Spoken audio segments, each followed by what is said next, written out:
Welcome everyone to the first episode of 2026. A happy new year to all of our viewers and listeners, and a happy new year to Stefano as well.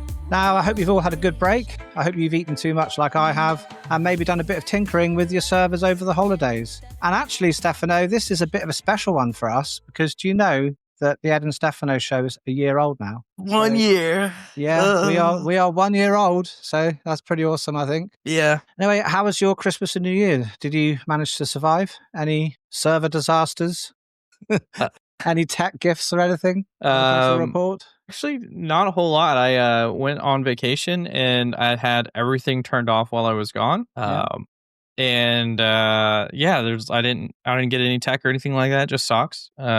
They're tech socks. Nothing really. Just really gave everything to my kid and the other kids in the family and stuff like that. So pretty well. Ate a lot, a little too much. Yeah. What did you get me for our 1 year anniversary? I got you a lovely ring. Oh yeah, I can't wait till it arrives. And a meal voucher. Nice. No free back rubs. Yeah. Shame. What did you get me? Hopefully you got me a voucher for the new Steam machine when it comes out. But we'll talk about that later, because I'm actually super excited about that. And I'm almost I think I'm probably more excited than I was about the Terminator game that I was rattling on about 6 months ago, if anyone remembers me going on about that. I remember. But anyway, Stefano, what's the date today? It's the 3rd of January. On the 9th of January 2025, that's when Unraid 7 was actually first released. Literally, in a few days' time, Unraid 7 will be a year old. Seems like it's longer to me for some reason. But it's only been a year. And I thought, we'd go through all of the big stuff that's landed this year, because, to be honest, quite a lot has changed in Unraid 7. So the first thing really is the big one. Let's start with ZFS. This was a headline feature when 7 came out. And I know it's something that's been really everyone being excited about. And for anyone who isn't paying attention, it was a pretty big deal to have native ZFS support built right into Unraid. Another thing that came out with 7.0 was not having to have an Unraid array, as in the parity drive with multiple disks. So that's one of the features that sounds almost like what it defines Unraid to be. So that was actually made to be optional. But talking about ZFS, Stefano, I've been trying to make you use ZFS, probably for a year now. I think since it was in beta, Have I been successful as yet? No, not at all. No. Why? I think I am using ZFS on a cache somewhere, but that's the only place. Okay. Well, this year, 2026, is going to be the year we're going to get Stefano to That's a New Year's at resolution. least try out a small little Z pool and see if you like it. It's an awesome file system. So Link Plus or Link Station, whatever their brand is called, they're supposed to be sending me a NAS. Oh. And if they do, that will be on all ZFS NAS. However, I learned that my emails to them go to spam. So I'm not sure if they actually receive my replies to them. So is that link station going to be like all SSD, NVMe, or is it? Yeah. Oh, that'll be super nice. Yeah. And I figured that'd be a good use case for ZFS. Yeah, definitely. Yeah, it'll certainly be pretty quick. And what network speed does that NAS have? This will be the N2, so it's supposedly capable of 10 gigabit. Oh, nice. But anyway, as well, another big thing we had at the beginning of last year was the built-in Unraid file manager. It always used to be a plugin in Unraid 6, and we got it built into the OS. So that's something we've had over the last year. It's also something I don't think I've used yet. I use it pretty much every time I go on my server, to be honest. I really like it for editing files, like editing config files and things, just clicking on the file and being able to edit it in the GUI. Saves having to kind of use Nano in the terminal or use a share and try and open it with something on your PC. Yeah, I guess I'm just so accustomed to either SSHing or opening the terminal that for years now that I don't even bother with the file explorer stuff. I probably should try it out at least, but it's just second nature. Just terminal, type in whatever I got to do and close it and then I'm done. I don't know. Another big thing I use it for is just for uploading a file into a share. So say I've got a config file for something cool. And I want to just get it in there, just click upload and put it in there.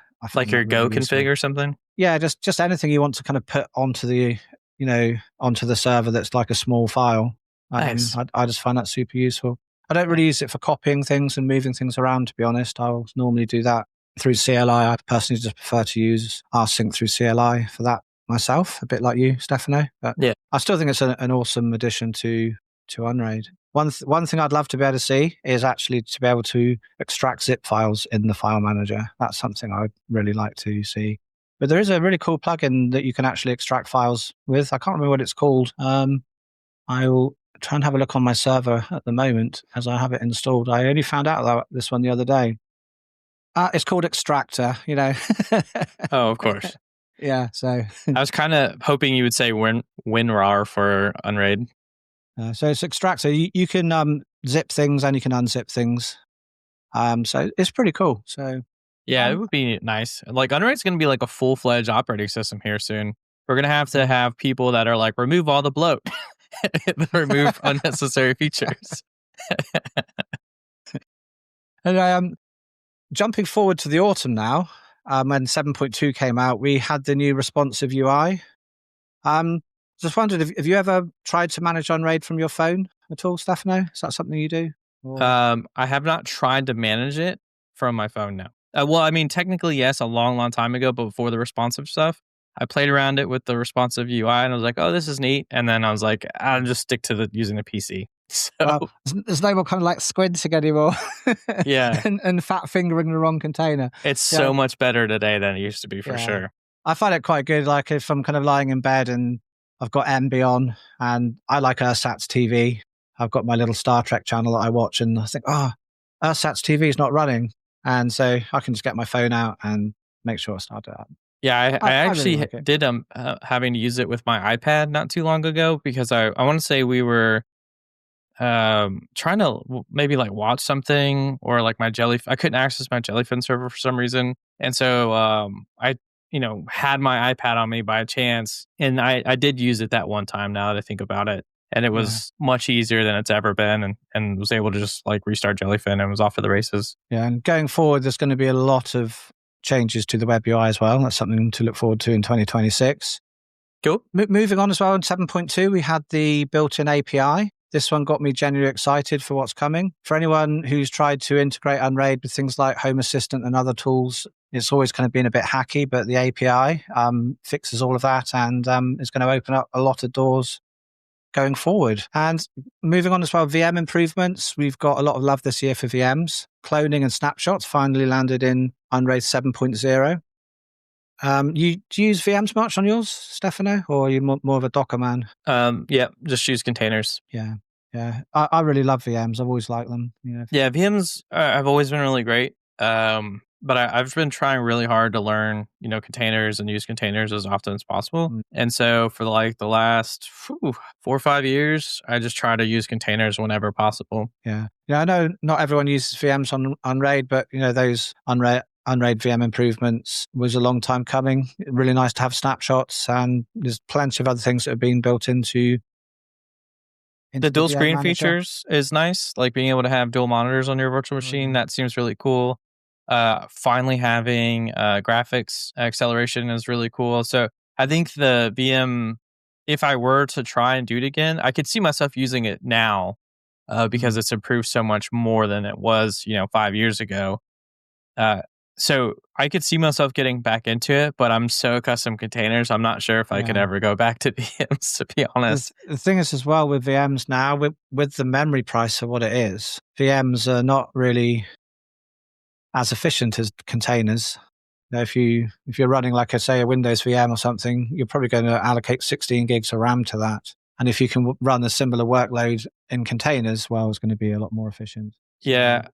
So to talk a little bit about that, so even at work, I noticed that a lot of developers, their default ask for VMs in terms of RAM allocation goes is always about 32 gigs. Pretty much no matter what they're running. And, that just seems, in my mind, because I'm so old now, like that just seems like an absurd ask. Like I remember creating VMs where I was like, okay, 6 is the most I'm going to give. And even that felt like too much. But, today I think the new minimum should be 16. However, in the professional world, it seems like 32 gigs is the true minimum because of how bloated all the software has gotten. It's put so much stuff into memory. We have a question in chat from Devin Persona, I think is how you say that, or Deva Persona. He says, is it possible to buy Unraid from India? Yeah, I'm pretty sure it is. Yeah. I think, just go onto the Unraid website and click buy, and you should be able to buy it from India, no problem. So yeah, you're right. And, if for any reason you can't, just open a support ticket and someone will try and help you and make sure that you'll be able to do that. All right. Sorry for that little tangent. No problem.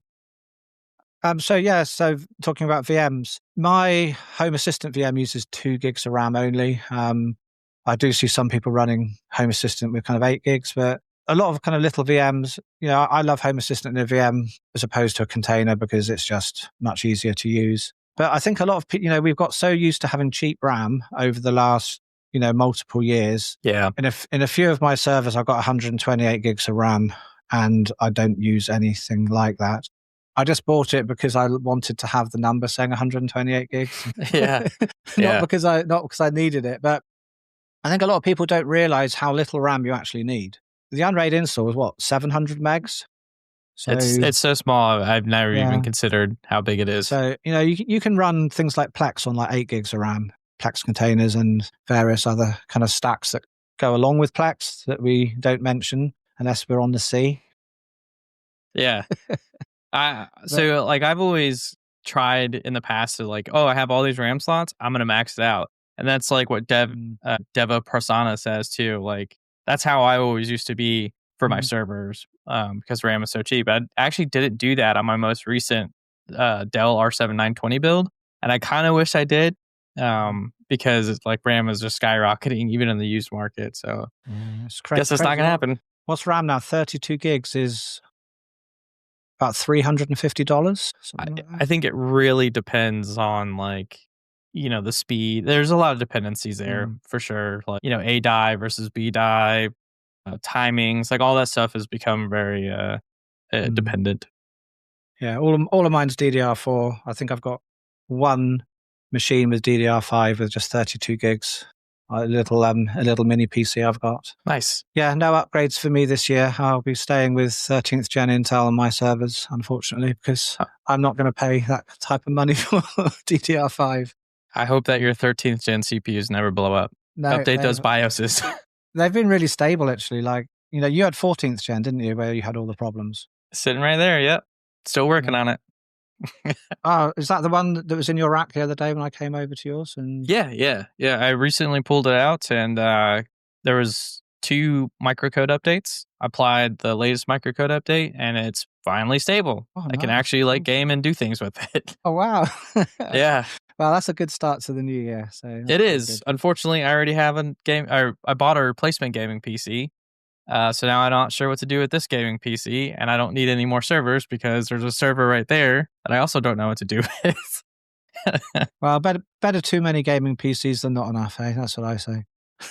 Yeah, I don't know what to do with it though, unfortunately. Anyway, going back into kind of Unraid over the last year, we also got the foreign ZFS import. So for anyone who was thinking of migrating, 7.1 added the ability to import ZPools from other systems, such as TrueNAS and other kind of Ubuntu systems. You could just plug in the drives, import them, no reformatting, no copying everything else off first. That was a really nice feature, I think. Being able to migrate easily is a really good thing when considering a new operating system. Oh, yeah, 100%. If you can migrate over from what you had before, otherwise it's a real stumbling block. That's so cool that they gave us that ability. And also we had the additional file systems that came in where we can add ext4 drives, NTFS directly into the array. So you could just pop those in and you could have them all parity protected. So if you had a bunch of old drives on your shelf that may have had photos and things on you've had for years and years, you could just pop them into the Unraid array and add a parity drive and they would all be parity protected. And looking forward into 2026, I'm going to just bring up and share my screen. Here is the newsletter, Unraid 2025 A Year in Review. I'll put the link in the show notes so you guys can kind of find this if you don't know where to look for it. But scrolling down here, we can have a look at looking ahead to 2026. So we've got some pretty cool things coming in 2026. But I was just looking here at multiple arrays because I know a lot of people have been really excited about having multiple Unraid arrays. So then the Unraid array will just be treated as a different sort of pool, basically. So you can have like a ZFS pool, you can have a Btrfs pool, or an Unraid array pool, inverted commas. But I think when this happens, it's going to be really awesome because then when people do have like a bunch of old drives on a shelf, they may already have an Unraid server, but they don't want to put it into the main array. So they can just chuck all of their old photo drives and that kind of thing, add another drive in there, and then they can have a separate kind of like archive thing of their photographs that they've collected over years and years with a parity drive. So if one of them fails, they can just rebuild, and without having to copy data anywhere, they can just use the drives they've got. That's something I'm really excited about. And I think that's when, in my opinion, the additional file systems will really shine, is when we have multiple arrays. I would personally probably use it to something like I'd have multiple arrays. One array would back up immediately to the other array, and then I'd still have my backup server. All right, so then that backup array would then back up later to my actual backup server. So that's like 2 redundant copies, all local. That'd be pretty nice. Yeah, definitely. I do a similar thing with some of my ZFS pools. I have one ZFS pool back up to another in the Unraid server, and I have it back up offsite as well. So I know that a lot of people are going to be probably more excited for internal boot, because just like perusing the forums and on Reddit and places like that, I feel like internal boot along with ZF, I think internal boot may have been the most requested feature I think I've ever seen, with ZFS being the second most requested feature ever. Yeah, I have been lucky enough to actually have a little demo of the internal boot, and I have seen it work, and it's nice. it's very cool. And there's something that I think is very clever about it. I'm not going to say what it is because I'm not sure if I'm allowed to say, but it's pretty cool, and something I wasn't expecting to be a thing. I'm really surprised so many people are having issues with USB drives. Now, I know that like there's been a lot of fake USB drives. That's not the right, well, that's the right words, but not really what I want to counterfeit. Yeah, counterfeit USB drives, and then maybe production quality has gone down somehow, even with modern, robotics and stuff. Like my USB thumb drive is like 10, 15 years old at this point, almost old enough to drink alcohol in your country. And, it's been fine. All the other more modern USB drives I've bought have been fine. Like, I don't know if I'm extremely lucky, or maybe if, there's other like environmental issues at other people's houses or home labs, whichever case, that are causing these USB drives to early terminate. I've never in my entire life had a USB drive die. Not one. I think I've had one die, to be honest. So as well, I've been quite lucky. But the other day, I was developing a plugin and keeping on installing it again and again while testing, and it seemed like the flash drive actually died, and it didn't actually. I thought it had. It probably just lock or something. I just reformatted it and put everything back on, and from a backup, and it was fine. So, I don't know. It's FAT32, so it's not the most robust file system. FAT32. So when this feature rolls out, are you going to continue to USB boot, or are you going to have an internal boot drive? Oh, that's a really good question. I like both. I really like the idea of internal boot because I can then have like mirrored boot drives, and obviously that's going to be pretty cool. But I also do like booting from a flash drive because I like sometimes being able to just pull my flash drive out and put it in another server, another bunch of hardware. That would be more difficult to do, obviously, because I'd have to remove the boot drive to be able to kind of boot that way. I'm lucky enough that I've got more than one server. I will certainly be switching my main server to internal boot, most definitely. Yeah, I think I'll probably continue to running USB boot, just because most of my servers have a USB thumb drive or a USB port, internal or on the motherboard. So for me, there's basically no reason to change. I'll try it out just for funsies, but I can't see myself doing it in the long run because I don't know. I just don't see any real reason to change at this point anyway. Yeah. One thing I think would be nice is when you're actually installing the OS remotely somewhere else. Kind of like in a data center or something. And that's actually a good point. I didn't even think about installing an operating system now, because like, how do you install Unraid on an internal boot drive? Like if it's an NVMe, I mean, I guess you could plug it in via USB-C or something, but it seems like a lot of extra work. How do you mean? Sorry, So you're losing me a bit there. okay, so let's say you want to install Unraid on an NVMe drive. Mm-hmm. All right, so how do you install Unraid on an NVMe drive? Do you have to get a NVMe drive enclosure and then plug it into your PC to install? The answer is no, you don't. Okay. And the other answer is I don't think I can really go into this too much. Come on, Ed, just give us like a little nugget, man. It's not like they're not watching anyway. You won't have to remove your NVMe's or whatever boot drive from your Unraid server. You'll be able to use the internal ones there, and you won't have to kind of do anything fancy to do it. It's a very easy process to switch.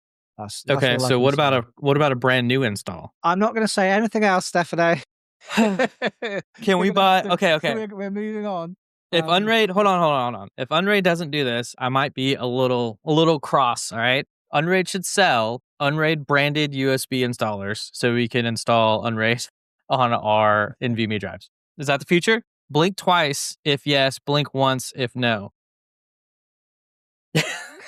Double yes. Anyway, moving on. We were meant to be talking about last year, not this year, really. I kind of only went onto this year, onto this year because of multiple arrays. Yeah, so we had the importing foreign ZFS pools and other file systems.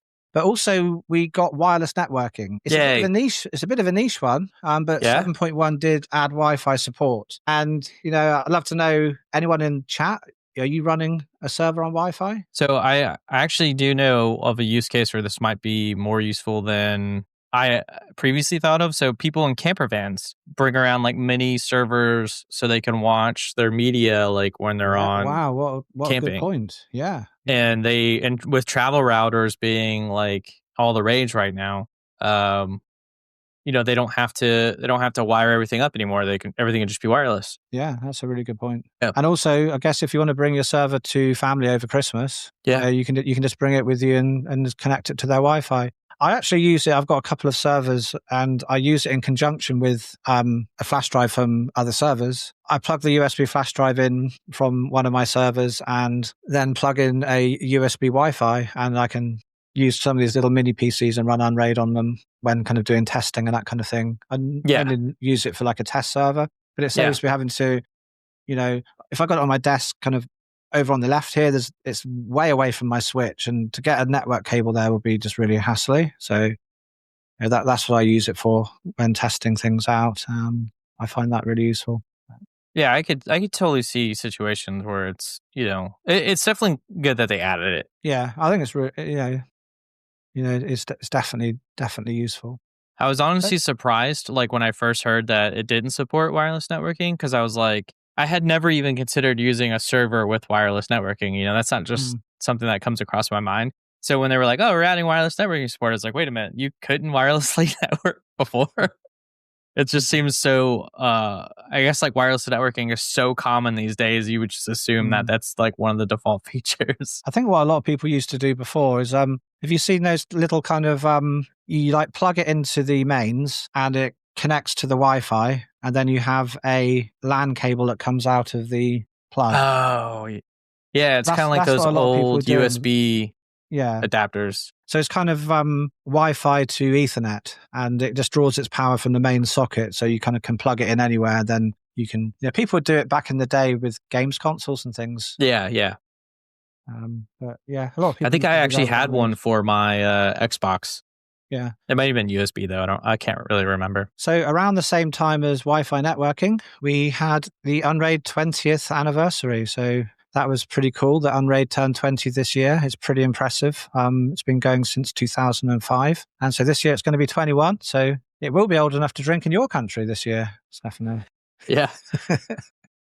And that we did a whole day, 20 days of Unraid back in August with various discounts and competitions. What else we've had this year? We've had a new doc site. That was all rewritten this year. So it's much easier to find things now. And also the team's grown quite a bit. I think we're up to 16 staff now across 7 countries. So that's pretty cool. That's a lot of people. Unraid's been growing so much. And, you can, like I say, you can read all about everything here. So that's been Unraid's year, from the big ZFS launch in January through to the new UI and API at the end of the year. Dual CPU Fetish says a server friend list would be great, integrated with Tailscale, and you could share your network shares to other servers in your friends list, similar to how you set up Tailvault, but just out of the box instead. Yeah, that'd be super cool. Yeah. Yeah. I added out the instead part. Yeah, I think that's a really good idea. And that is a good idea. I will mention it to the team and see, what's said about that. But also, put that in the feature request on the Unraid forums. I think that's a great idea. Post it there if it isn't already there. Yeah. Oh, so I know we have like an API bounty program, right? So how does that work? So like, let's say dual CPU Fetish is like, you know what? I have a new fetish of sharing my folders, and I also want to learn how to program. So if there's an API feature put out and he does this, he can get paid for that, right? How does that work? Yeah. So the feature has to be open. You just go onto the feature webpage where you can see various things that are open, and you can click that you want to do that. And if you manage to complete it and it works, basically, you can claim the bounty and get paid. So, nice. But you can't make up your own kind of like features. Yeah. It has to be ones that are requested. So what you're saying is I put their feature request, you accomplish it, and then you get paid. Yeah. So, right.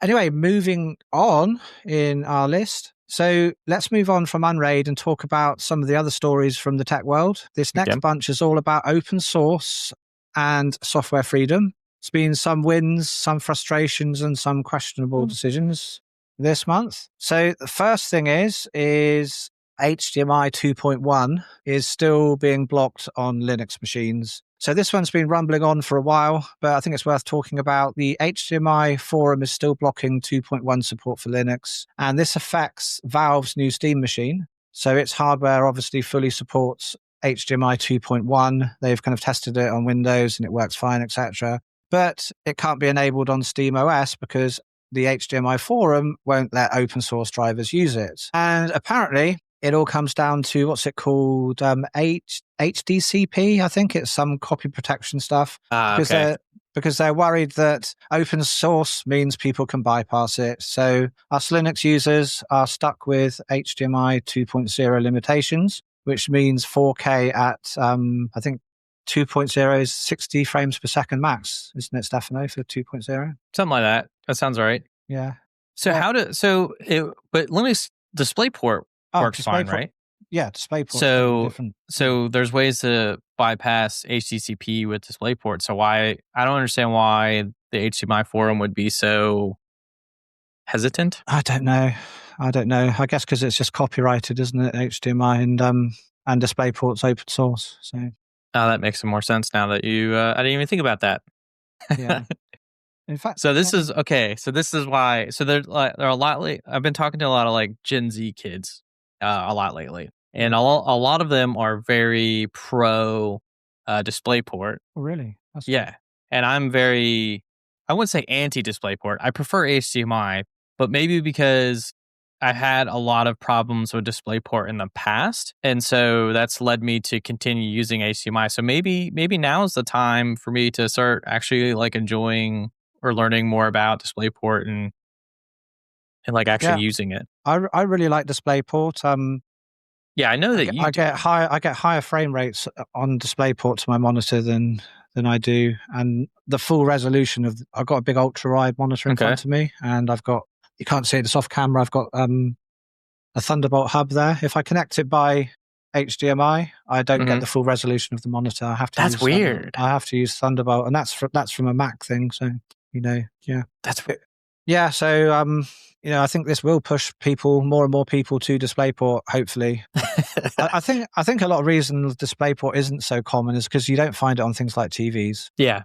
So the average person on the street, they'll think, I'm gonna, I've got a PS5. You just plug that into HDMI, and if TV started having DisplayPort, I think HDMI would probably kind of fall by the wayside, in my opinion. I don't know what you guys in chat think about that, but yeah. And also, anyone in chat, do you prefer HDMI or DisplayPort, and what do you use? Hear me out. USB cables for everything. no more HDMI, no more DisplayPort. Because USB will carry video. Thunderbolt will, but I don't know if USB...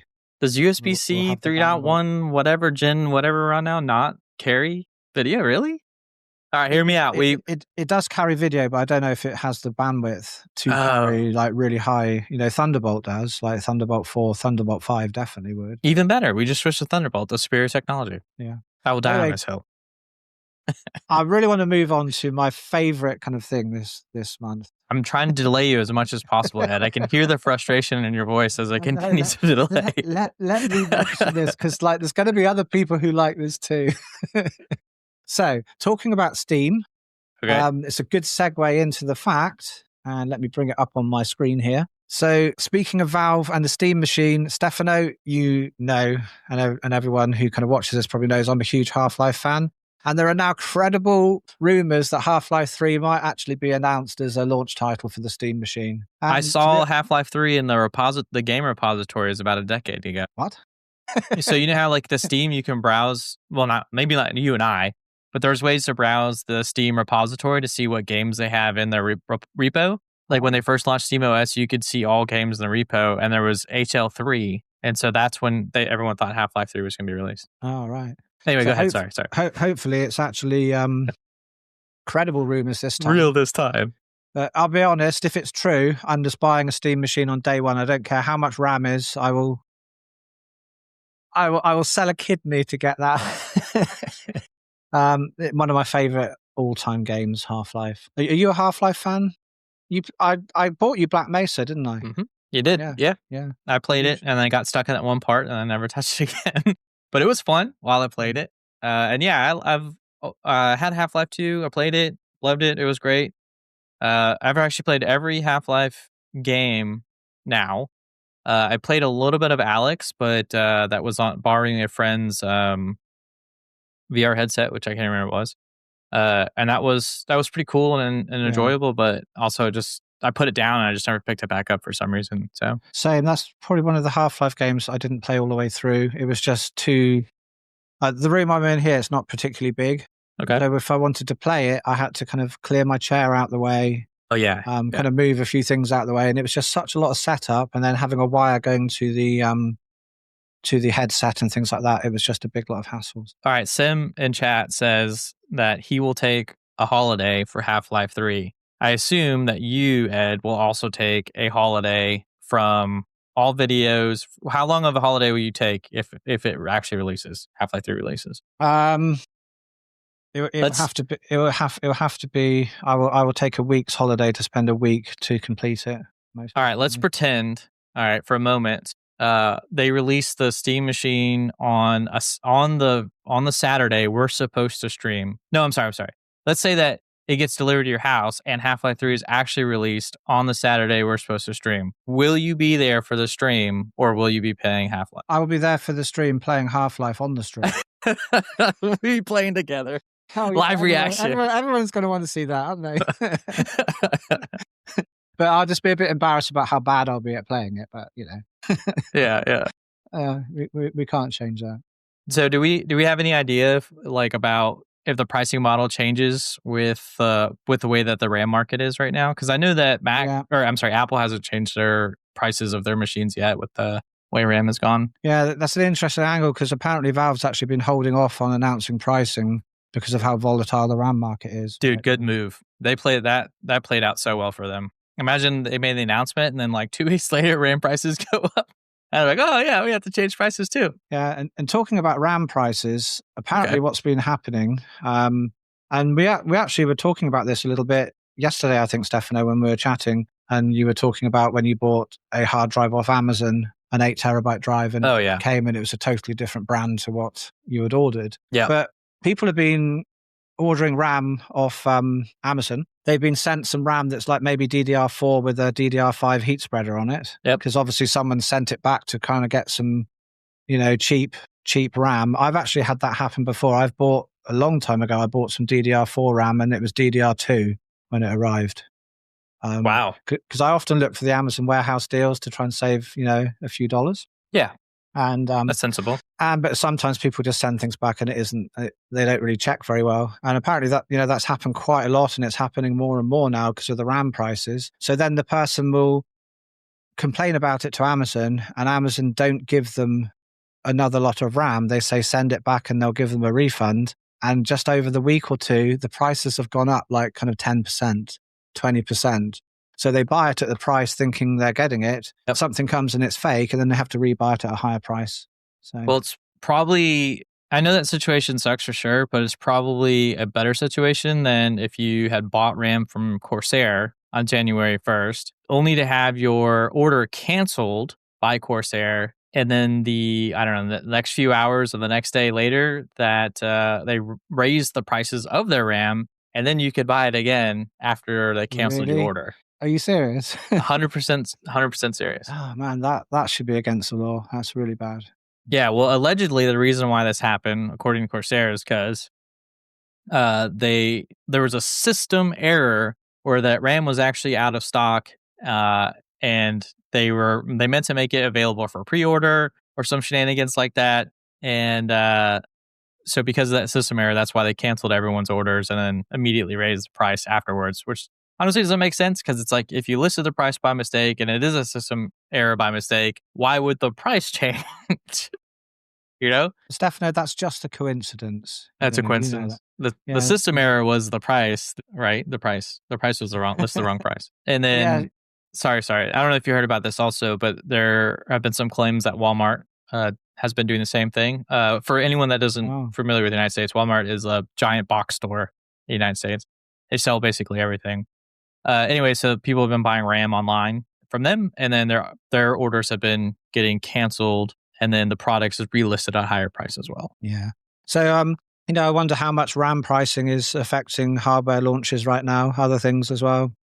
What worries me is I think these high RAM prices is going to really kind of hurt the PC gaming industry a lot. Yeah, I mean, at this point, like graphics cards are more expensive than ever. Motherboards are more expensive than ever. RAM is at an all-time high. Pretty soon, SSDs or any flash storage is also going to see a skyrocket. I mean, this PC gaming could quite literally be dead. Or at least like maybe not dead necessarily, but trying to find those like super budget builds. I mean, is that going to even be a thing anymore? Yeah, but a lot of YouTubers apparently doing videos like gaming videos about doing gaming on older hardware and seeing how viable it is on older systems like with DDR4, DDR3. Yeah. That's only going to work for really well optimized games. But if you play like a game like Escape from Tarkov, you have to have basically the latest and greatest CPU or you're going to have a bad time. You've got to at least have a 4090, haven't you, Stefano, like you? I think that is the minimum spec, yeah. Yeah. 32 gigs of VRAM. What would you do with that Escape from Tarkov? I don't know. I was thinking about that the other day. Like, what games would I play? And I don't know. That's a good question, Ed. I don't know what I would do. But over the last year, I've actually managed to pronounce the game correctly. I'm not calling it Turok anymore, am I? Yeah, Escape from Turok. That's actually that's only taken me like a year. Yeah. But no, I think things like RAM pricing is going to affect CPU sales as well, because people are not going to be buying new CPUs because they're going to think, well, I can't afford the RAM to go with it, because CPU prices have stayed about the same. They haven't really been affected. Maybe it will even push the price of CPUs down because the sales won't be there for it, and they're not going to be able to push the price of them up at all because they're not wanted by anyone else. So Perfect Match pretty much has said in chat what pretty much everyone's been saying online for a while now. You will own nothing and be happy. Cloud gaming will be the average consumer where you are paying for the privilege of using NVIDIA or Microsoft's high-end hardware. Yeah. That's True words haven't been spoken. And what's funny is NVIDIA can't even keep up with demand for their cloud gaming, and they keep trying to increase the price of their tiers to reduce the number of users that want to pay for it. And they're like, okay, well, we keep increasing the price and people keep paying for it. So now let's reduce the amount of hours they're allowed to pay or play. Yeah. And, I heard that, talking of GPUs, that Microsoft have bought a whole bunch of GPUs and they don't have enough power to actually, like electricity, to be able to use them in the data centers, and they're just kind of hoarding them. And people are saying that they'll probably go out of date by the time they do have enough electricity to use them in the data centers. and then they'll need kind of new ones, and so that's kind of causing all of these problems as well. So anyway, switching gears a little bit, we had some GitHub news. So basically, owned by Microsoft. Yep, owned by Microsoft. So a bit of context for anyone who isn't a developer. GitHub is basically where a lot of software projects live. It's like a big collaboration platform for code. And one thing it offers is something called GitHub Actions, which lets you automate tasks, things like testing your code automatically whenever you make a change or building your application ready for release. Now, normally GitHub runs these tasks on their server and they charge you for that. But a lot of people, especially kind of companies and self-hosters, run these tasks on their own servers instead. So you're using your own electricity, your own hardware, your own internet, and GitHub basically just coordinates it. So what GitHub proposed, and I should probably bring up the page here. I'm not doing a very good job here. So what GitHub proposed was actually charging people for that coordination, even though the actual computing was happening on your own machine. So you'd be basically just paying them for the privilege of your server talking to GitHub. So everyone kicked off about that, and luckily they've backed down. So basically the short version is GitHub tried to charge everyone for running things on their own hardware. Got a big bandwidth is expensive, Ed. They got to pay for that bandwidth. But yeah, it raises the question about where GitHub's heading under Microsoft's stewardship, doesn't it, really, I think? There's no question in my mind that it would inshitify, so not surprised. So, hopefully, it's not a sign of how things are going to go forward with GitHub. But before we move on too far, Ed, so Wooly asked in chat, or really stated it, I guess. Either way, he's thinking of retiring his NVIDIA P2000 and either replacing it with an Intel Arc A380 or an Intel Arc B580 for Plex transcoding. Do you think he should keep or replace his P2000? P2000, I really like it. It's good, but it doesn't do certain codecs. The Arc will be much more efficient and more future-proof. Yeah, I was going to say, so I initially started typing this in a chat. My initial response is like, if it's working, has all the features you want, keep it. If there's something new that you want to use or have access to, then maybe upgrade. Like it does AV1, doesn't it? Arc. Is it for AV1? Yeah, AV1. And there's certain thing like the P2000 doesn't support B frames in H.265. The Arc does. But really, how much do you want those extra features? Yeah, it really just depends on what you expect out of your Plex stream, I guess. So I used to have a P2000. I don't have it anymore. I ended up giving it to a friend. When I got my my 13th gen Intel, I just using the iGPU in it, and that transcoding works really, really well, and it's more energy efficient than having to run the additional graphics card on its own. That's funny. The server behind me, I don't know if you can see that. I'm going to try. Yeah. There we go. That has a P4000 in it, and it's been in there for quite some time. Yeah. I'll probably continue to use that for, I don't know, ever. What year did that GPU come out? The P4000? I have no idea. Was it? I'll Google it real quick.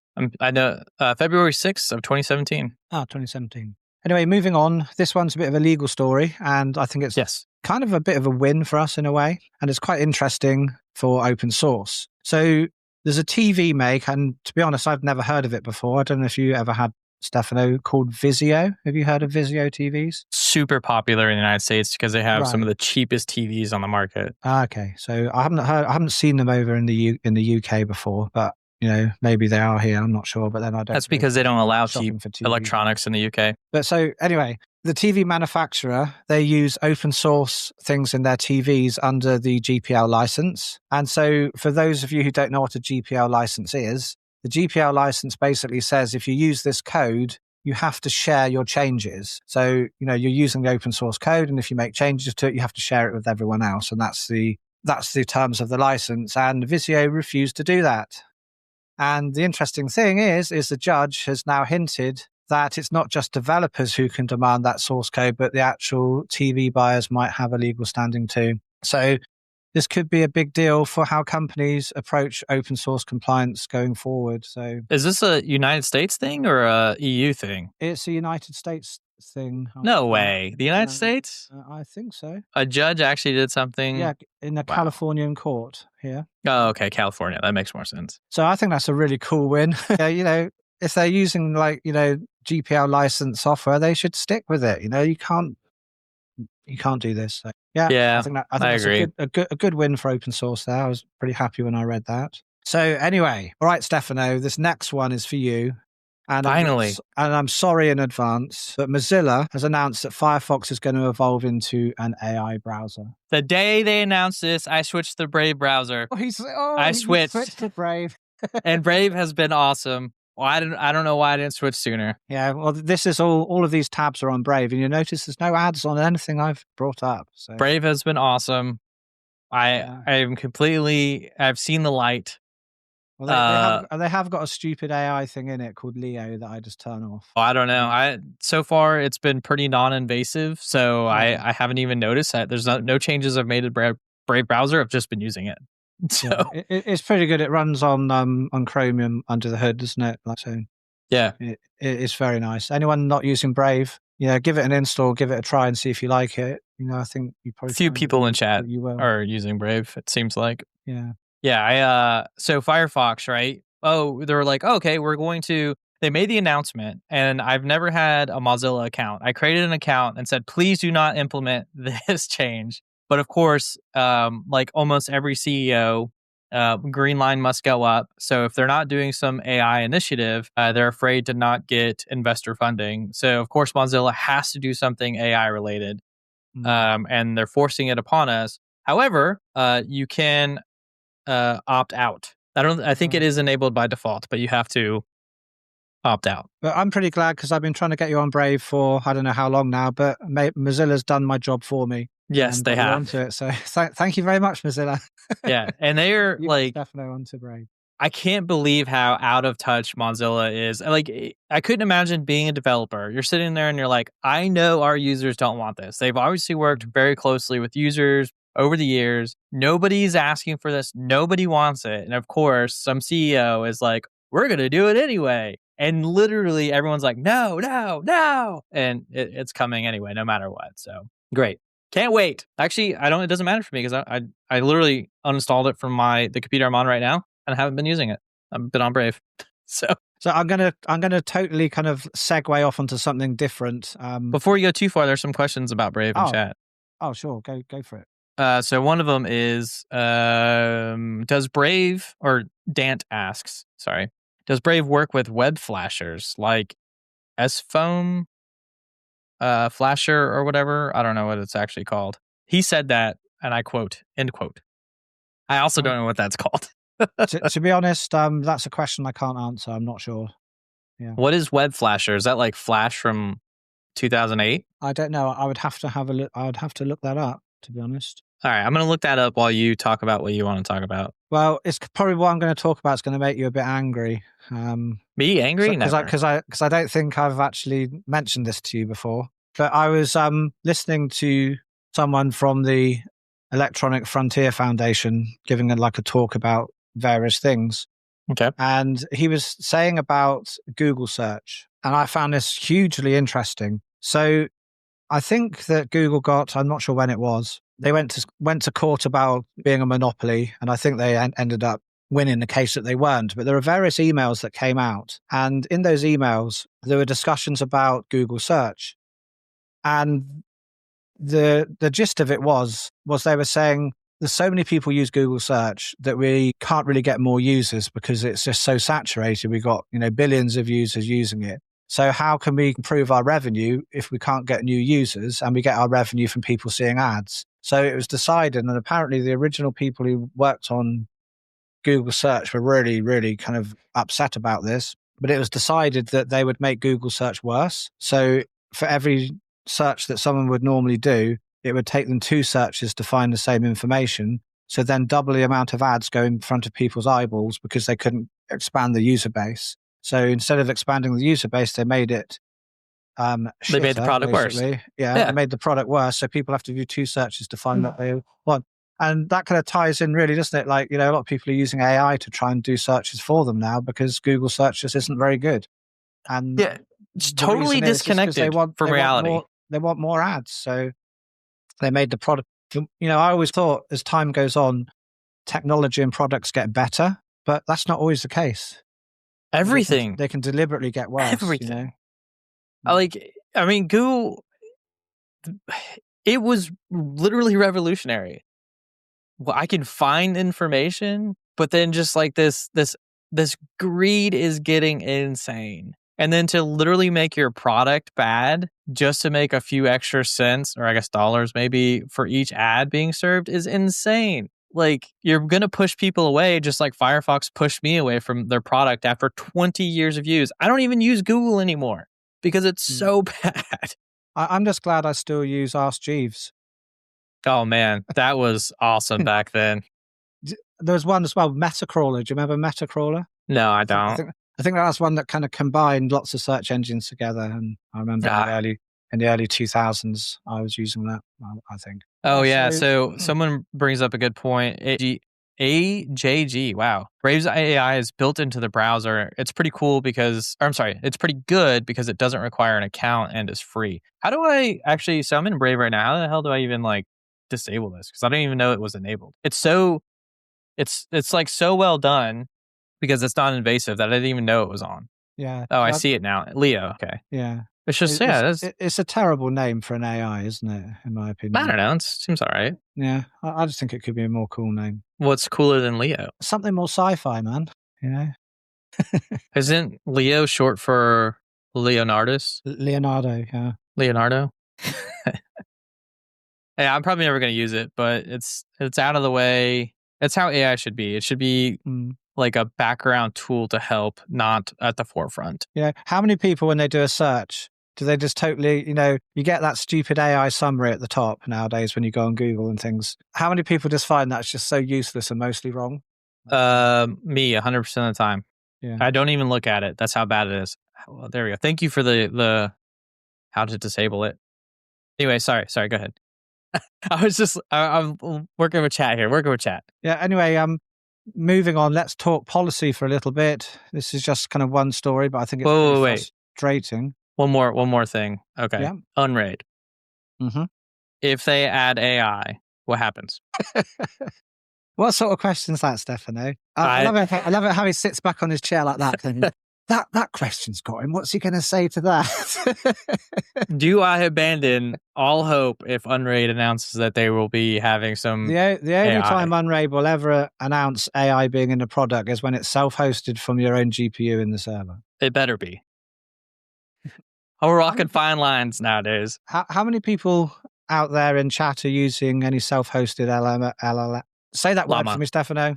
LLMs.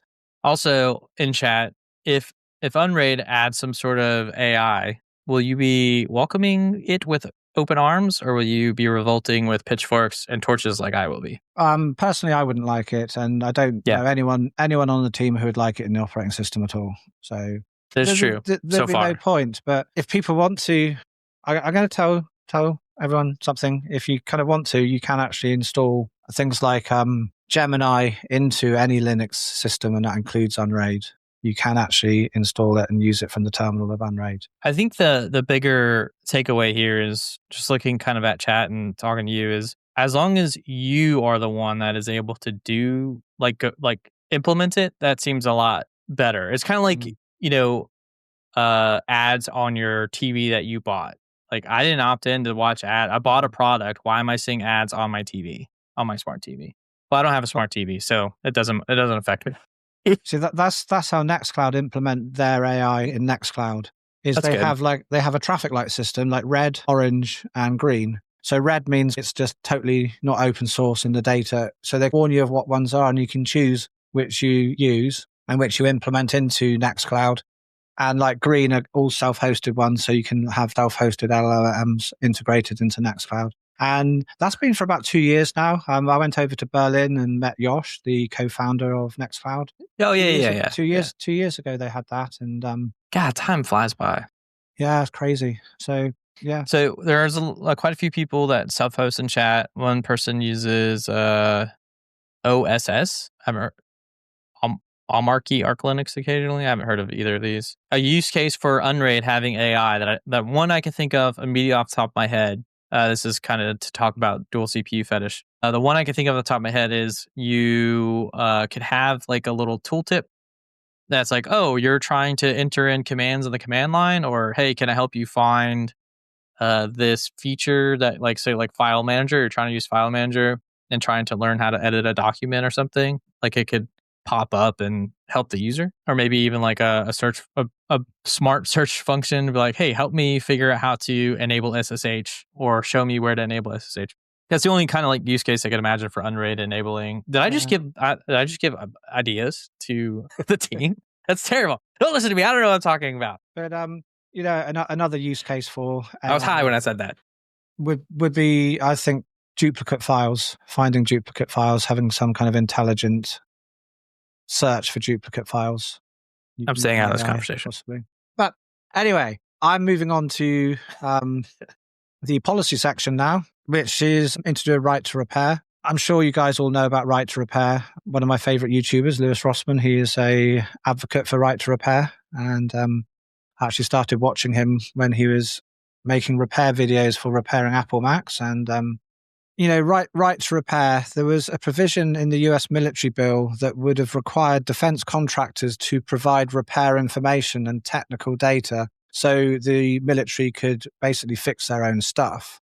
Both parties supported it. The administration supported it. It passed in both the House and the Senate versions of the bill. And then suddenly in the final negotiations, it got stripped out and the defense contractor lobbyists killed it. So here's the bit that gets me is the Army Secretary gave an example. There's a control knob apparently on the Black Hawk helicopters. And if you use Lockheed Martin to replace it, it costs $47,000 to replace this little control knob. But the Army could make the same part themselves apparently for $15. So $47,000 versus $15. And they're not allowed to do it because they don't have the right to repair their own stuff. I think that's pretty bad. All right, hear me out. Devil's advocate. All right. Mm-hmm. So these contracting companies could sell their future products, let's say Black Hawk version 2, right? Okay. But this time, the Army can pay a higher upfront cost for the version 2. However, they also get all the access to parts, plans, any information they need to repair it themselves. So it's kind of like maybe there will be some competition between Lockheed Martin and Sikorsky trying to sell helicopters to the Army, where now they're like, well, if you buy ours, you can actually repair it yourselves and have access to all the maintenance manuals and all that jazz. But if you buy Sikorsky, you won't get any of that stuff and you'll have to pay them $47,000. Reality? Probably not. But maybe that could be a future as well. It's pretty crazy, not being allowed to repair your own things, I think, Yeah, I mean, that's a whole nother, that's definitely a big issue. You should definitely be able to do that. Anyway, so moving on, a couple of stories here, and they're both quite interesting, I think. There's a lawsuit in Texas. Let me move on to the page here. The state of Texas is apparently suing some TV manufacturers, I think Sony, Samsung, LG, Hisense, and TCL, basically for spying on its users. And when I say spying, I mean, it's kind of properly spying. Some of these smart TVs have something called ACR, which is automatic content recognition. So what it does is it takes a screenshot of whatever's on the TV every 500 milliseconds. So that's basically twice a second. And it's not just what you're watching through their kind of apps on the TV. It also captures anything you plug in through your HDMI into the TV. So if you plug your laptop in, or you've got an NVIDIA Shield and you're watching your Plex Envy or Jellyfin, it will be taking 2 screenshots per second all of the time. And all of that gets uploaded to their servers and is used to build advertising profiles for you based on what you're having on your screen. So, as well, apparently, to enable it just takes 1 click, and to disable it takes 15 clicks, apparently. So I've heard. So it's pretty crazy. I don't use a smart TV at all myself. I think my TV has got some smart features in it, but I will just plug the NVIDIA Shield in. So what I just say is people who've got these type of TVs, just never connect them to the internet. Because even if they're trying to do that, if you don't connect them to Wi-Fi, they can't do that, can they? They can try, but they're not going to send anything back anywhere. So I think some of these TVs have to have an active internet connection for you to use, or at least you have to plug them in initially to create an account for the privilege of using the TV that you purchased. Once it's set up, then you can probably remove it from the internet. But I think most of them require an active internet connection to even be used. Yeah, it's Some pretty of them, crazy. maybe not Like, most. Some. my TV is quite old, made by a company called Philips, and I think every now and then Nags you. I accidentally maybe press something on the remote and it says that I need to connect to the internet, and so I just switch it off and turn it back on. My TV's so old that it's not a smart TV, and you've got to say the story about your TV, Stefano. Yeah. So back in the early days of Bitcoin, like 2010-ish, we were mining coins, all that stuff, when, coins were dirt cheap, and basically it was all just fun and games before it became serious. I actually bought my Samsung TV for 7 Bitcoin, which I think at the time would have been about anywhere between like $1,000 to like maybe $1,700 tops. And where did you buy the TV from? Because I bought it back then allowed you to use Bitcoin online sometimes, didn't they? Yeah, Newegg was trialing Bitcoin transactions back then, and so I bought it from Newegg. And I still have that TV to this day. It's the most expensive TV I've ever purchased. It's actually appreciated in value. Well, I guess not technically. So basically, you spent $800,000 on a TV if you'd kept the Bitcoin. Yeah, if I would have kept the Bitcoin, I would have $800,000 instead. Nonetheless, but that was probably the best purchase I've ever made, because I get to sit here and look at stuff like this and just be thankful that this TV, one, still works to this day, is still a great TV, like color-wise, black-wise. I mean, it's LCD, so the blacks aren't that great. But I mean, like, it's still like the perfect TV for just consuming movies and stuff on. It's even 120 hertz. Yeah. So it's like really well ahead of its time. And if it dies, I mean, like, what do you buy? What do you buy to replace a TV like that when you have to have an account just to watch TV? I think the way forward is to buy basically like a dumb display, which they use in business, like shopping malls and stuff, like commercial displays. Buy a decent commercial display that doesn't have any tuner or anything in, that just has, hopefully, a display port and not an HDMI port. Yeah, those are pretty pricey, and I could see myself doing that for sure. But I think they've actually started rolling out smart features to those. And, like, I don't know. Yeah. So anyway, the good thing is like the Attorney General apparently is suing the TV companies. So hopefully that might put an end to those shenanigans. God, I hope so. I wish smart TVs didn't exist. There's no reason for it at all. No. Well, there is, to target adverts for you. Well, yeah. I remember Roku were talking about, they had some sort of patent on the HDMI port for. Oh, speaking of Roku, so I learned last weekend, actually.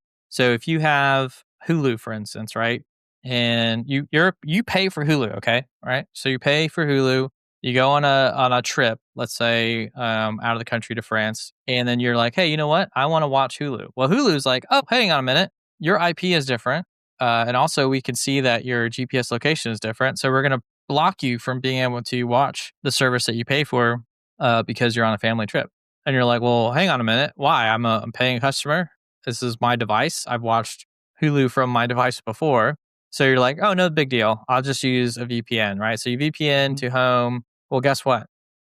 It still knows your GPS location. So it's like still blocking you from using the app. So then, being witty, you turn off your location services, yet you're still blocked because Hulu requires location services to be enabled for you to watch their content that you're paying for. So you can't watch the media that you want while you're on vacation. Isn't that crazy? It's pretty bad, man. I wonder if there's any way of spoofing your location. Oh, I mean, yeah, you can definitely do that stuff. But is it, at what point is it like you're a paying customer? You should be able to watch wherever you want. Yeah, definitely. Like, I don't know. You shouldn't have to do any of that stuff. I don't know the amount of effort you got to go through just to do anything. What? Why do you think they even care? I don't know. Like, I understand. Do you think it's kind of licensing of the programs? Like, they worry that people in France might be watching something, and if someone signs up for Hulu and lives in France, the licensing is only allowed in the United States and hasn't come to France yet, and it messes up their deals and stuff. So they can get in trouble saying, well, people are watching this in France, and there's no license to watch that there yet, with kind of regional releases of programs. Maybe, but like, even so, like, okay, so let's say you're traveling on vacation, right? Is 1 day or 2 days that bad to just let the user, like, you can collect data and be like, is this person trying to violate our terms of service? Yes or no? And if it's streaming for a week straight, then sure, cut them off. Fine, I get it. Yeah, you're afraid that they're violating policy or whatever. But like, come on, dude. It's pretty. And then they wonder why piracy's back in action. Talking about traveling, because this next one actually is going to affect me directly, and Good probably segue. probably a few of our listeners as well. It was planned. I swear. Yeah, we planned this segue perfectly. I don't know. A broken clock's right twice a day, isn't it, Stefano? Yes. We were lucky with the segue.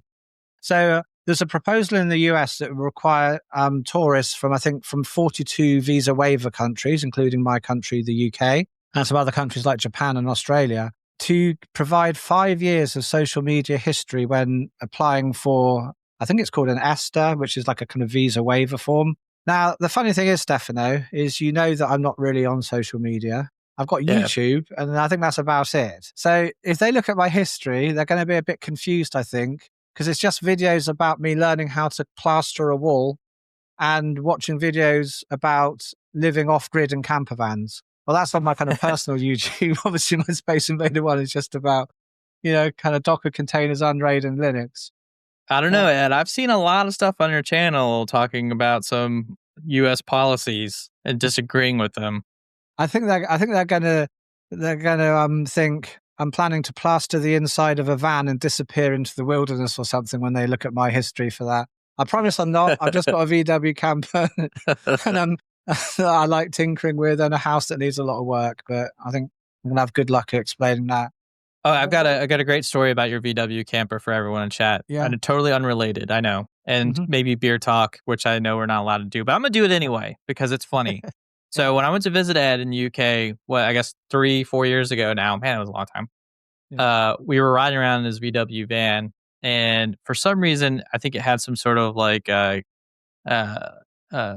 leak. So it smelled like sulfur.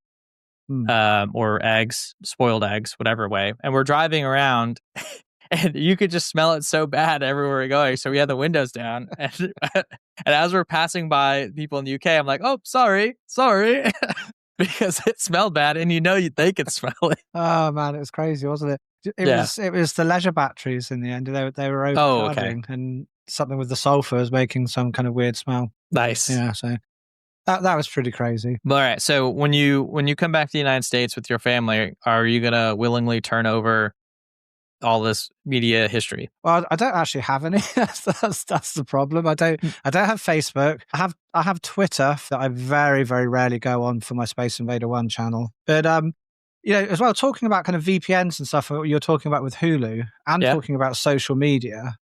It's not just a US thing about kind of social media and stuff. Governments everywhere are grappling with the social media and online regulation. Like just over Christmas, the UK is talking about age gating VPNs. So you have to prove your age to have a VPN because we had some law come out that you have to kind of prove your age for various websites last summer. And then they said people are trying to get around it with VPNs. So now they say they want to make you prove your age to have a VPN. And like Australia as well, they want to ban social media for the under 16s, which I kind of think, I think that's probably quite a good idea, in my opinion, because I don't think it's good for children's mental health. But the thing I don't like about it is it will mean that every single person who uses social media will also have to prove that they're over 18. Exactly. That's the issue. The thing I don't like. Yeah, there's better ways of restricting it, I'm sure. When everyone has to prove their age to go on social media, 99% of people use social media. So what it just means is the internet will no longer be anonymous at all. But honestly, at this point, though, with everything, with the internet becoming nothing but bots and AI, I mean, is anybody's profile really real? I think we spoke about the dead internet theory before, haven't we? It's 100% dead. Yeah, we're there. We are there now. In fact, I'm a robot, Ed. Let me take off my mask. Yeah, I'm created by Gemini. Yep. This whole stream is fake. You've all been conned. Avatar. Yeah, but a lot of changes, around the world to do with kind of social media. Yeah. And the internet. The internet is definitely in some kind of transition phase. I just hope that it doesn't become too restrictive. When you came to the United States, did they have those camera stations that take a picture of your face before you pass through customs? They had a little camera on like the desk where you show your passport. Is that what you mean? No. So when I came to UK, they had basically like a booth. It's not really a booth, but you just walk up to the camera, it takes a picture of your face, and then they're like, "Okay, welcome to UK." All right. In the United States, we have those cameras as well for domestic flights. And I was just curious if you have them because I've been gotten in trouble several times now by making silly faces to the camera. So Uh, I'm just curious. trust you, Stefano. You would do that, wouldn't you? Yeah, I mean, they don't need. I have my documents. They don't need to take a picture of me, so I don't understand why it exists. What scares me more is they're just taking a picture of me and putting in some database somewhere. Then eventually, all that data is going to get lost on the internet, and then now my information will be lost one more time to bad actors. But yeah, no. So like, The thing I'm that annoyed me, totally. Go ahead. the thing that annoyed me, I came back from the US back into the UK, and Yeah. I think I have these kind of like booths. I think it might have actually been I was going through Amsterdam, but it was either Amsterdam or UK, and you Okay. go into this little booth, and a camera comes down like that, and you have to put your passport in, and it just would not work. It was trying to check my face was the same as the thing, and it kept going wrong, and then they said, okay, you're going to have to go out and go around through the kind of main queue and sent me around to another bit to go through somewhere. And it took absolutely ages. I was really cross about that. I was thinking, I just had a really long journey. When I got delayed coming back from the United States, I think by about kind of 10, 12 hours. So I was already really tired. And I had to go through Amsterdam. That's my problem with a lot of these, like, yeah, those AI features that scares me with most of them. It's like, because they implement them really quickly and then try to fix them later on, kind of like Copilot. The implementation is like, we did it, but now we've got to fix it and make it actually work. Yeah, we're talking about Microsoft. What? Did we segue again?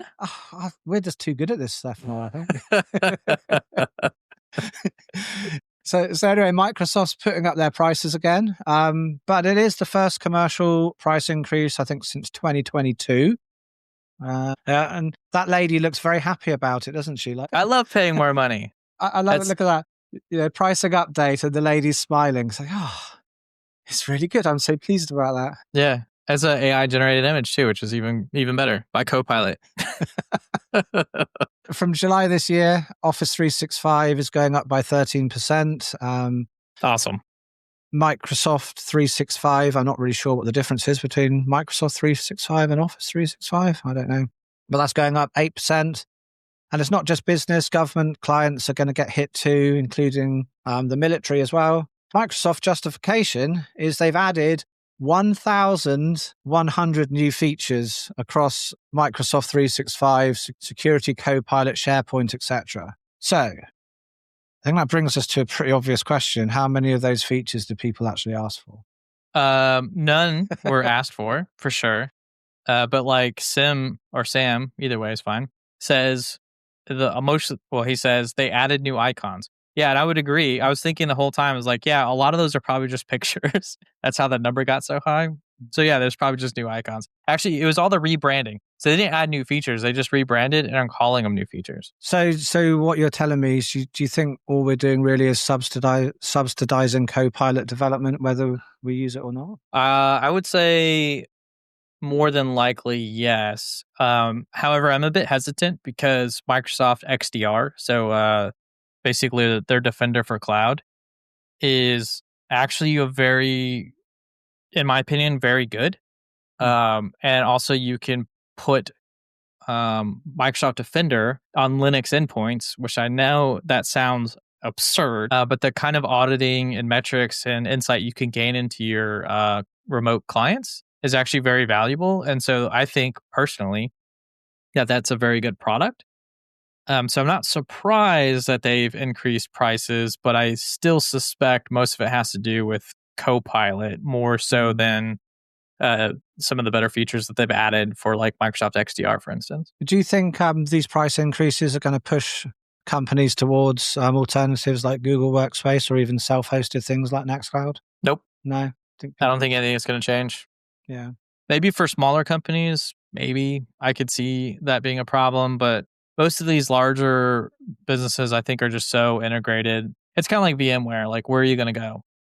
And also, Microsoft's expanding their Azure local or Azure cloud services, so for virtual machines and containers. They're dumping a lot of money in that to kind of soak up a lot of the VMware users who are leaving VMware and looking to go to other hypervisor providers. So this is probably a part of that as well. I mean, there's really no way to tell, but my cynicism definitely thinks it's probably just a fun Copilot. Yeah. And speaking of Copilot, now this story would be funny if it wasn't so ridiculous. But Microsoft released another ad for Copilot showing off all of these like amazing features. Okay. Hang on, let me see if I can. I know that Copilot failed to work on Mac OS, and it's been, so if you're a Mac OS user, Copilot has just been an absolute mess if you can even get it to work. Yeah, so basically they showed an ad of all of these crazy features that were meant to be really good, and The Verge tested them and none of them worked. That's awesome. The ad showed Copilot controlling Christmas lights through some interface, and that interface doesn't even exist. They just made it up for the commercial. They tested it with real Philips Hue lights, complete failure. And here's the thing, the second ad they've done with this, the first one got called out for showing fake features, and then they've just basically gone and done it again. So it isn't the first time, this is the second time they've done that. Microsoft does this all the time. So they're basically known for having, so have you heard of like GovCloud? No. Okay, so you have commercial, right? So basically all the corporate entities use commercial Azure, right? Well, if you're a government entity or like a government contractor or somehow do something with the government at the state or federal level, whatever it be, they also have their GovCloud Azure instance. So, well, it doesn't matter. So anyway, they have basically two different kind of like cloud instances, right? And so there's tons and tons and tons and tons of features available in commercial. However, if you're using the GovCloud instance, there may be these very crucial features that are missing. And, you're like, hey, how do I do this thing? But if you're in GovCloud, you're reading this Microsoft, this, what do they call those, help files or whatever documents, you're reading their documents. It's like, oh yeah, you just click on this, you go here, you go there, and you enable it, and you do X, Y, Z. But if you're in the GovCloud, those options literally don't exist. So this is like right up Microsoft's alley where they're like, oh, well, these features are in alpha, and we haven't released them to the commercial product line yet. So yeah. I mean, AI assistants, some of them, they can actually do stuff, but, it looks like Microsoft's approach is just pretend and hope no one checks. Yeah. But then I guess it's not just Microsoft, like Apple Intelligence and Siri. I never used it. I've had it turned off from day one, and they keep re-enabling and I keep turning it off. Apparently, it's absolutely hopeless. That's what I've heard. I don't know if people in chat use it, but I've just heard it's, a year on, it's still no good. Yeah. Some of the people in chat were talking about using Google for Business as an alternative. So I started with SPX Labs, started with Google for Business over a decade ago now. And it was started off at about $5 per user. And you get the full suite of Google products, which was back then, that was an amazing deal. I remember telling everybody like, hey, this is, if you have your own business, you're going to want this, because you get the shared cloud like Word or Pages or whatever Google calls it. You get their docs, right? You access it to the cloud, you can edit through the cloud. And those have actually gotten genuinely really good over the years, especially their Excel alternative. I can't even think of the name of it. That's crazy. I use it all the time. Sheets. Yeah, thank you. I use it all the time. I literally can't think of the name of it because I just call it Excel. It's kind of like Xerox. We just called it Xerox back in the day, even though Xerox is a company. Yeah. But anyway, yeah, Google Sheets. Vacuum cleaners and Hoovers, yeah. Yeah, Hoovers. Yeah, thanks. Perfect. But anyway, so all that stuff's gotten really good. But anyway, it's gone from $5, and I know this doesn't sound like a lot, but SPX Labs is now paying $16.34 for my single user to have access to the full suite. And while no new features that I'm aware of, I mean, there's been, I guess I wouldn't really call them features. Improvements to software are not features, in my opinion. I'm not aware of any new feature that I've actually been using this entire time, but yet I'm paying more money and I can't quite understand why. Like Gemini, cool, don't use Gemini. Didn't ask for Gemini, don't need it, but I'm pretty sure I'm helping fund Gemini, which is what some people brought up in chat. Yeah, I think you're probably What's right. the alternative? There are no alternatives. Self-hosting. If you have the time to self-host, those are your alternatives, but that's a lot of effort, especially if you're a business owner. Like, I don't know. I don't know. I would push people towards Nextcloud Yeah. and businesses, and just get Nextcloud to host it for you. But how long until Nextcloud enshittifies? I mean, this is the problem that we've seen time and time again. There's a great product that comes out, we start using it for a long time, then they start selling, and you're like, okay, fine, we'll pay for it or whatever.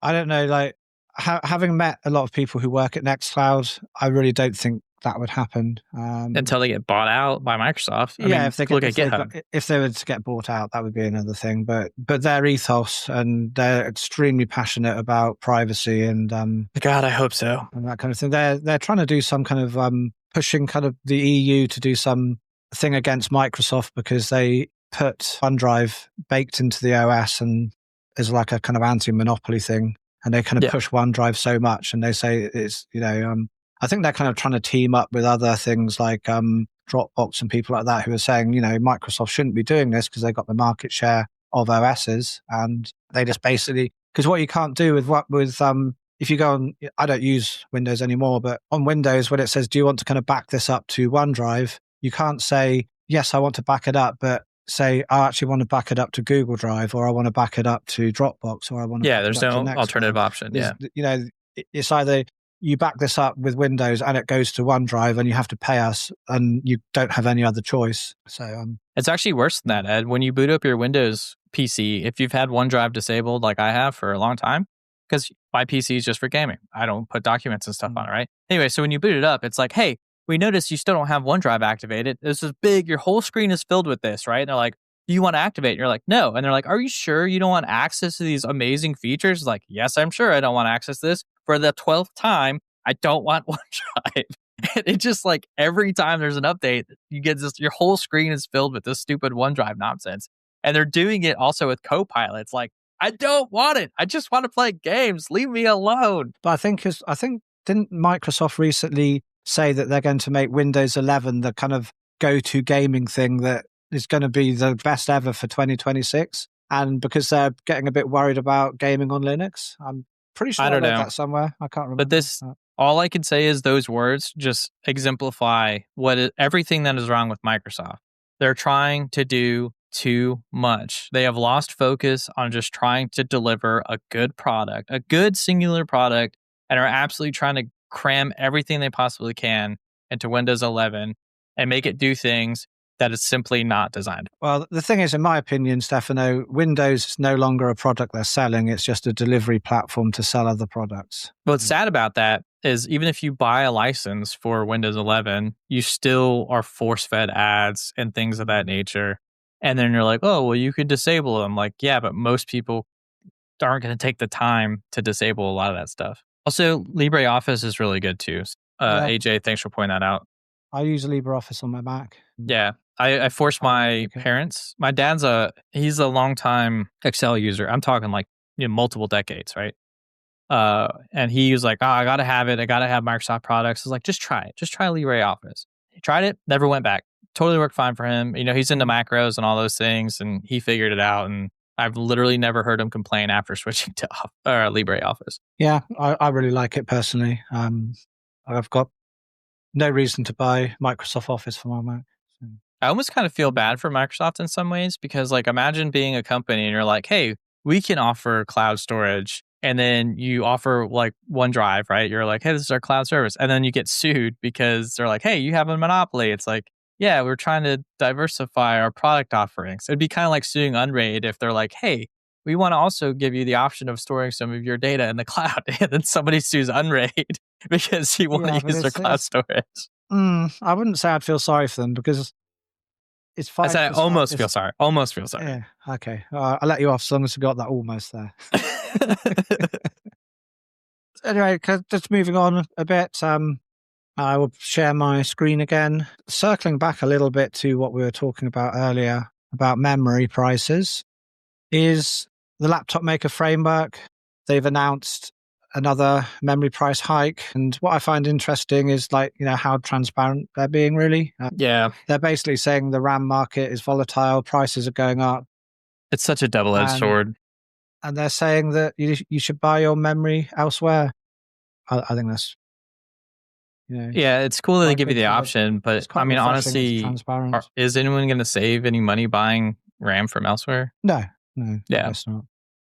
It's kind of funny that the rest of the market has finally caught up to Apple RAM pricing. Anyway, what type of fridge do you have, Stefano? I have a Samsung fridge. You do have a Samsung fridge. Well, this one's for you. What'd they do to my fridge now? Gemini is now heading to fridges, and it might actually be useful. Well, I'm not going to say it's going to be useful. But useful to who, Ed? To me? Samsung's putting Google Gemini into refrigerators. So the refrigerators, I think, correct me if I'm wrong, Stefano, they've already got cameras in them so you can monitor your food, yeah? I believe the smart refrigerators do, yes. Right. Yeah, I think that's a bit much, personally. Yeah, it's a little silly. There's a lot of I've been to people's houses that have them, and it's funny how excited they are about their refrigerator because it's like, oh, look, it tells me when I'm low on this or that. It's like, if you do you not regularly eat out of your refrigerator? You don't know what's in there. It seems such a strange concept. But, they're adding AI. They've already got the cameras, yeah? Yep. So they're adding AI to recognize what's in there and help with your shopping list. But let's be honest about it. What it really is, it's going to be advertising. Your fridge is going to be recommending products to you, isn't it? And probably more expensive ones. Probably ones that someone have paid Samsung to recommend, maybe. Yeah, more than likely. And it was going to integrate into something like Instacart or whatever. And that's where I was going. That's exactly where I was about to go. Like, oh, hey, we're out of that sour cream you always buy. We recommend buying this one. And then Instacart delivers it to your door. And it's all automated. Yeah. Anyway, that's exactly why we self-host, isn't it, Stefano? That's, because we don't like this way things are going. So, we like to keep our data private. And we, I don't want a smart fridge. I don't want a smart TV. Are we the old people now? Like, we're anti-change? It's like, this is the future, old man. AI, everything. Yeah. Convenience. It's so convenient. I'll sell everything for convenience. Yeah, but, I just find convenience is very expensive as well. That is true. Convenience is very expensive. I'd rather have something not so convenient and cheaper. I was in Atlanta, actually, a couple of weeks ago. And I didn't know Atlanta had authorized Waymo and those little robots that deliver stuff. Oh, wow. But I was thinking, if you were to order food or soda or something, those little robots, if anyone's even close to them, they just come to a stop. And then the springs, I guess, or the shocks that they have on them make it jostle back and forth a lot because it comes to a hard stop and then it shakes everything. So I was like, man, someone's food is in there and it's just getting shooken around everywhere. And then the way that drivers treat robots in crosswalks versus humans. So the robot has technically the right of way because the crosswalk sign is green for anyone to go across it. Well, drivers, when it's the robot, absolutely do not care if that robot has the right of way and will cut it off or nearly ram the thing. And its default behavior is to stop. So all you see is this robot every 2 seconds just jostling back and forth. Oh man, that's crazy. Have you heard of the drone delivery things they have in China? No. I know that we're supposed to be getting them in the United States at some point. So it's not like drone delivery of things like Amazon products. So you go in the city, you can, what's the city, that really high tech city in China called? Begins with X. I can't remember where all the tech. Maybe Shanghai or Hong Kong or. It's not Shanghai, but anyway, it's irrelevant what it's called. Shenzhen. Shenzhen, that's it. Yeah. Mm. So thanks, Chad. You have these little kind of kiosk things, and you go there and you have menus, and you can order food. Yeah. And I think it sends it through to various restaurants, and then a drone just delivers it, and it lands on the top of the kiosk thing, and then it goes down and comes out in the thing, and the drone flies back, and you get your food from restaurants within about 5 or 10 minutes, and it kind of flies over. It's pretty crazy. It's I'm living in the future. That is pretty wild. It's it's funny how all this stuff is always cool. Having a refrigerator that could look at your, milk, oh, your milk's really low. Hey, you might want to refresh this. All that stuff is obviously very cool and I enjoy it. The problem is it always gets twisted in this maniacal way. And it's I don't know. Yeah, it's pretty cool, but If it wasn't always trying to advertise you things, it would be great. Yeah. Anyway, all right. I think, probably that's us for this episode. First one of 2026. We've covered a lot of ground. Unraid's had a massive year. Open source is still fighting the good fight, and governments everywhere are trying to figure out what to do about the internet. And Microsoft, well, is still Microsoft. So anyway, I want to thank everyone for watching, listening. And we really appreciate everyone who tunes in, especially you guys who watch the live show and leave comments, etc. And if you're new here, welcome. We're going to be doing this every month. It will be live, and then on the following Wednesday, it will be released as a discoverable video in the normal video section. So next month, we'll be back with more.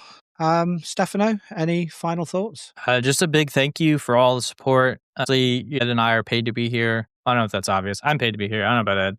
And without you guys, supporting Unraid and, getting everyone else to join it, we may not be here. So big thank you.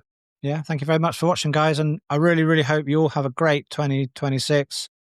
And I hope, your servers all run well, your parity checks all pass, and have a great weekend and a great rest of your 2026. Catch you later. See you guys later.